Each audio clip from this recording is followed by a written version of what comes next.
სულისაწმინდისა თამი ჩვენთან არის მერთმა დაგმოწ ქრისტეს მიერ საყვარელო სულიერო შვილებო და მაზმანო ეს დღეს დიდი ხუთშაბათია თითოეული ჩვენთაგანი ამ დღეებისთვის მე ვფიქრობ რომ ძალიან სერიოზულად უნდა ვემზადებოდეთ უშინდელი დღე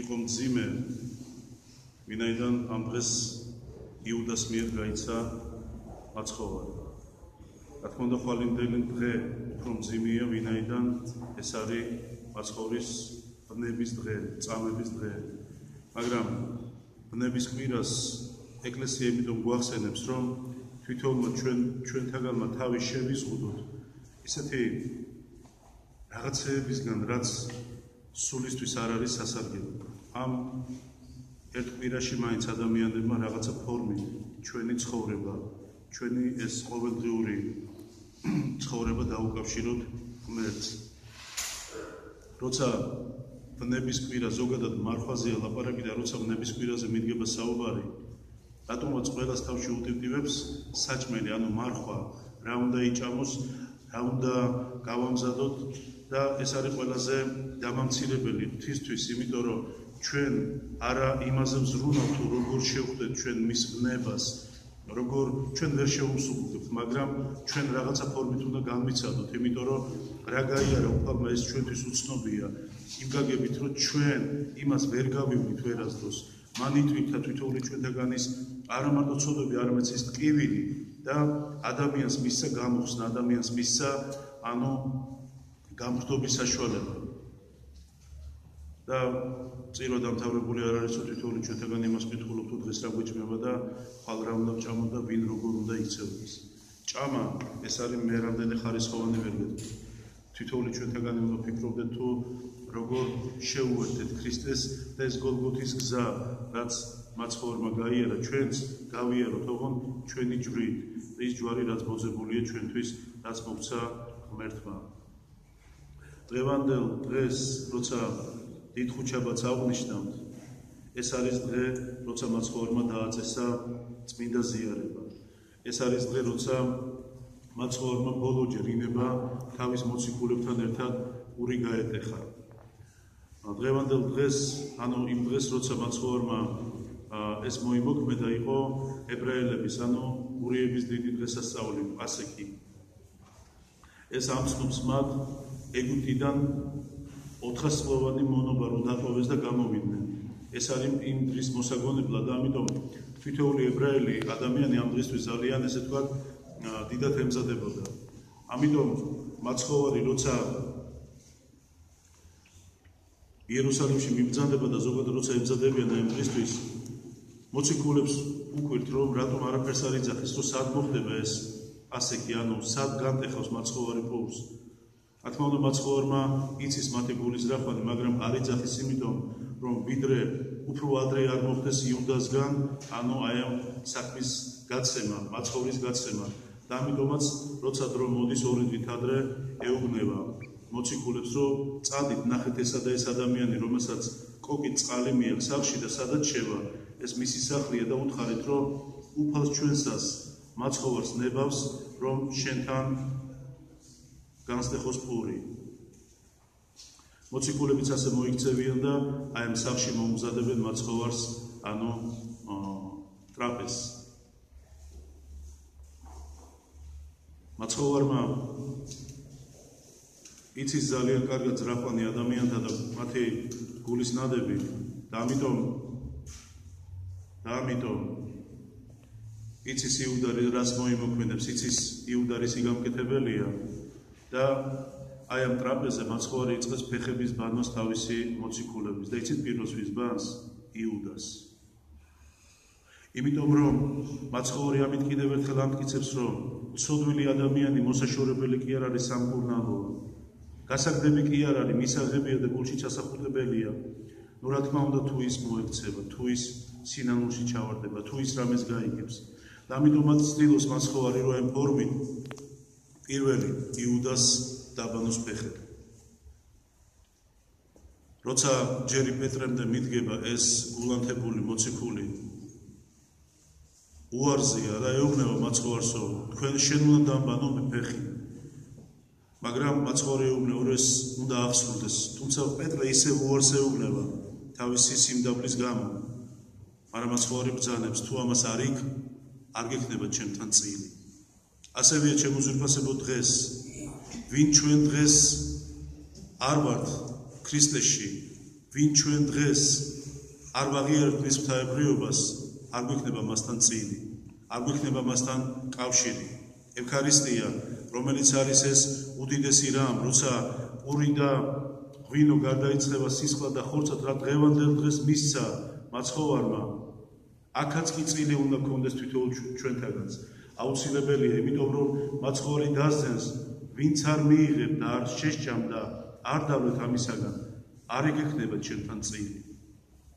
ამიტომ პეტრე ემორჩილება და ეუბნება, მარტო ფეხები კი არა, უფალო, ხელების დამბანე და თავიც. მორჩილება ეს არის უდიდესი რამ, თუ რამე შეიძლება მორწმუნე ადამიანმა ზოგადად გააკეთოს. მორჩილება სიყვარულიდან გამომდინარეობს.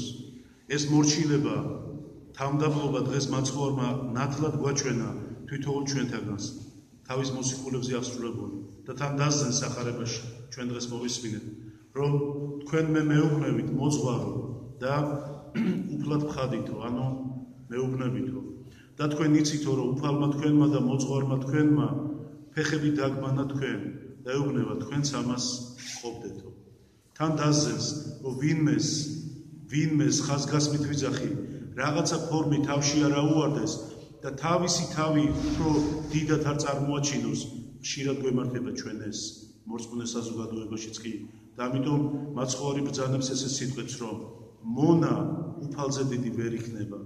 ანუ რაც არ უნდა წარმატებული იყოს ადამიანი, რაც არ უნდა დიდ ღვაწლში იყოს, თავის მოძღვარზე მეტი ხაზგასმით გეუბნები ვერ იქნება, იმიტომ რომ ხელმწიფება ჩვენ სხვა გვაქვს და თქვენ სხვაგან. ამიტომ მაცხოვარი შემოერტყავს წელზე არდაქსო გვეუბნებიან სახარებაში და სათითაო 12 მოციქულს დაბანს ფეხს შეუმშრალებს და იძახის, რომ ერთ-ერთი თქვენთაგანი გამცემს მე. რა თქმა უნდა, ყველა გაუგნებულია, ყველას უნდა გაიგოს, ვინ არის ის ერთი და იუდა, რომელიც უკვე გაცემული ყავს 30 ვერცხლად მაცხოვარი, ვერ ითმეს და ეუბნება, მე ხომ არ ვარ. და მაცხოვარი ეუბნება, რომ ეს შენს თქვი.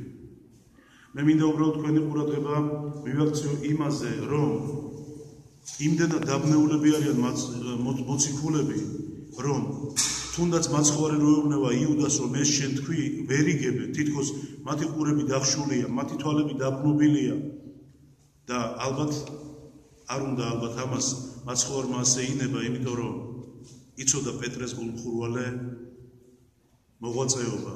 პეტრეს რო ეს გაეგონა, ადგილზე מחვილით განგვირავდა იუდას და ამიტომაც ხდება ისე, რომ იუდა მოფარებულად გადის, ისე რომ ვერავინ ვერ ხვდება. და მე მიმძიმს ამ სიტყვების თქმა, იმიტომ რომ ჩვენში ძალიან ხშირია გამცემლობა და იუდაიზმი, ამ გაგებით ბევრია იუდა, მაცხოვარმა დაინდო, ოღონდ იუდამ არ დაინდო. იუდა მაინც გასცა, მაინც თავის საქმე გააკეთა. შეიძლება ადამიანები მოჩვენებითად ჩვენ ბევრი რაღაც გავაკეთოთ, მაგრამ საქმე ჩვენი გვამხელს ჩვენ. საქმეა, რომელიც ადამიანებს ამხელს. შეიძლება ნიღაბი მე ხშირად მithქვამს ეს სიტყვები მოვირგოთ, მაგრამ საქმეს რას უშვებთ ჩვენსას? საქმე ყველაფერზე აღმატებულია, კეთილი თუ ბოროტი, იმიტომ რომ ვერ დამალავს ადამიანი თავისი საქმით. მაცხოვარი მათთან ერთად ყურსტეხს, მათთან ერთად ტრაპეზობს. ესეც კიდევ ერთი თამდამლობა მაცხოვრისა, რომელიც გვასწავლის თვითონ ჩვენთაგანს, რომ ის იმიტომ არ მოვიდა, რათა მას ემსახურა არამედ მას ემსახურა ხალხისთვის და ეს თვითონ ჩვენთაგანს ძალიან სათნო უნდა იყოს და რა თქმა უნდა ნათელი მაგალითი იმისა, რაოდენ მორჩილი და რაოდენ თამდაბალნი უნდა ვიყოთ თვითონული ჩვენთაგანი. მაცხოვარმა ისიც იცის, რომ არა მარტო იუდას გამცემლობით, არამედ პეტრეს ამ ხურვალე მოციქულის მიერ სამჯერ იქნება უარყოფილი. მაცხოვარმა იცის ყოველი მათი გულის ნადები და თქვენ წარმოიდგინეთ, მე წინაზე შევნიშნე წინა სახარებას ბზობას, რომ ის დასტირის აი თითოეულ ადამიანს იერუსალიმში ცხოვრებს და რა თქმა უნდა თავის მოციქულებსაც, იმიტომ რომ ხშირად მოციქულებიც კი ვერ ხვდებიან და ვერ იგებენ თავიანთი უფლის ჩვენი მაცხოვრის იესო ქრისტეს საქმეებს. და ამიტომაც მე მინდა გითხრათ, რომ ადამიანის ბუნება დაცემულია, ადამიანი სუსტია და ამიტომაც იქნა ეს ყოველივე უფალმა ინდომა ისევ თვითონ განხორციელებულიყო, ისევ თვითონ მოსულიყო დედამიწაზე, რათა ადამიანი შერიგებოდა ღმერთს. ადამიანს ეს არ შეუძლია, არ ძალუძს, შეუძლებელია. ამიტომ მისი შობიდან, მაცხოვრის შობიდან დღემდე, როცა დიდხუჩაბა ჩვენ აგერ ვიხსენებთ მაცხოვრის აი შემდგომში ვნებას, რამდენი რამ გადაიტანა ღმერთკაცმა, რომელსაც არაფერი ბრალი არ მიუძღოდა, უბრალოდ მოვიდა, რათა თითოეული ჩვენთაგანი ეხსნა იმ დამღუპველი ცოდვებისგან. და როცა აი ამ დღეს დიდხუჩაბაც გატეხა პური და მისცა თავის მოციქულებს და ეუბნება, მიიღე და სჭამე, ეს იარს ხორცი ჩემი, თქვენთვის განტეხილი მისატევებელად ცოდვად. ძალიან ბევრი ამბობს ადამიანები, რომ ეს არის გახსენება. დიდხუჩაბაც არავით არის გახსენება არ არის. ვინაიდან ეკლესია ეს არის მისტიური სხეული ქრისტესი და ამიტომაც ეს არის ყოველ წირვაზე დაიყრის მაცხოვარი და ყოველ წირვაზე მისი ტარიგიდან ამოდის წმინდა ეს ტარიგი და ეზიარება თითოეული თქვენთაგანი და მორწმუნე საზოგადოება. აკი ბრძანეს მაცხოვარი, მიიღე და სვით, ეს არის სისხლი ჩემი, თქვენთვის და ხაზგასმით ამბობს, მრავალთათვის დათხეული, მისატევებელად ცოდვად. ყოველ ჯერზე, როცა თქვენ უყურებთ მაცხოვრის ჯვარცმას, გამოსახულია იქ გვერდიდან თუ როგორ ჩქებს სისხლი და წყალი და როცა ჩვენ ბარძიმში ორივეს ერთად ვასხავ, აი ამ სიტყვებსაც ვამბობ და გარდამოხდა სისხლი და წყალი. და ასეთ შემთხვევაში, როცა აღესრულება წმინდა ევქარისტია, თვითონ თქვენთაგან ჩემო ძვირფასებო მიეცემა მისი მაცხოვნებელი ხორცი და მისი პატიოსანი სისხლი. და არავით არის გახსენება ეს არ არის, არამედ მოქმედება, როცა თითოეულ ჯერზე, თითოეულ წირვაზე ისევ და ისევ მაცხოვარი მიყვავს დასაკლავად, ისევ და ისევ მიყვავს ჯვარზე ჩვენი ცოდვების და გამო ასასვლელად. და მე ადრე შევნიშნე და გითხარით, მაცხოვარი ბევრჯერავა ჩვენი გულისთვის ჯვარზე. იმიტომ რომ ისრეთ შეიყვარა ღმერთმა ადამიანი, რომ მოსცა მას სატანჯველად მხოლოდ ჩობილი ძე თავისი, უფალი ჩვენი იესო ქრისტე. მაგრამ ეს იმას არ ნიშნავს, რახან ვუყვარვართ და ჩვენთვის მზად არის კვლავ ჯვარზე ავიდეს, ჩვენ დაბრმობილებმა ისევ და ისევ ეს ვაკეთოთ ჩვენი საქმეები ცუდი და კვლავ და კვლავ ჯვარზე ავიყვანოთ მაცხოვარი. და აი დღევანდელ დღეს, როცა წესით ტაძარი სავსე უნდა იყოს მორწმუნე საზოგადოებით, როცა დღევანდელ დღეს ხალხი ცდილობს, რომ ეზიაროს, ვინაიდან ეს არის დღე, როცა მაცხოვარმა დააწესა წმინდა ევქარისტია, ანუ ესე თქვა ზიარების საიდუმლო, დღევანდელ დღეს ადამიანები მხოლოდ და მხოლოდ ამავებას არიან გადაყოლინი. ხვალ ვიცით რომ არის დიდი პარასკევი, ყველაზე მძიმე დღე მთელ წელიწადში და თითოეული ჩვენთაგანი უნდა ვიყოთ ეკლესიაში, უნდა ვიდგეთ ეკლესიაში, რომ გავისწრებთ მისი ბნება, რომ თითოეული ჩვენთაგანი როცა ვიღებთ, მე ხშირად მithქვია, მობრძანდებით ბარძიმთან და იღებთ მის სისხლს და ხორცს, ოდნავი განცდა მაინც გქონდეს, თუ რა ფასად მოგცა მაცხოვარმა ის ჩვენ, რისთვის დათხია თავისი სისხლი მაცხოვარმა, იმიტომ არა, რომ ვერ გამკითხველნი, ვაღებდეთ პირს ხოლო და ვეზიარებოდეთ, არამედ იმიტომ, რომ გულში ვიმეორებდეთ, შემიწყალე მე ცოდვილი უფალო. თითოეული ადამიანი ცოდვილია, თითოეული ადამიანი საჭიროებს აი ამ შენდობას და თუ არ იქნა სინანული, არ იქნება ცოდვების მიტევებაც. ღმერთმა დაგლოცო და გაგაძლიერო, გაგახარო. მე გილოცავთ ამ დღეს, ეს მოსალოცი დღეა, იმიტომ რომ მაცხოვარმა იმიტომ განსტეხა პური, იმიტომ მისცა ღვინო მოწაფეებს, რომ თითოეული ჩვენთაგანისთვის მოეცა საუკუნო სიცოცხლე და თითოეული ჩვენთაგანისთვის მიეცა არსებობა და არსებობის ესე ვთქვათ მიზეზი. ღმერთი იყოს თქვენი მფარველი, ორთავ სოფელსა შინა.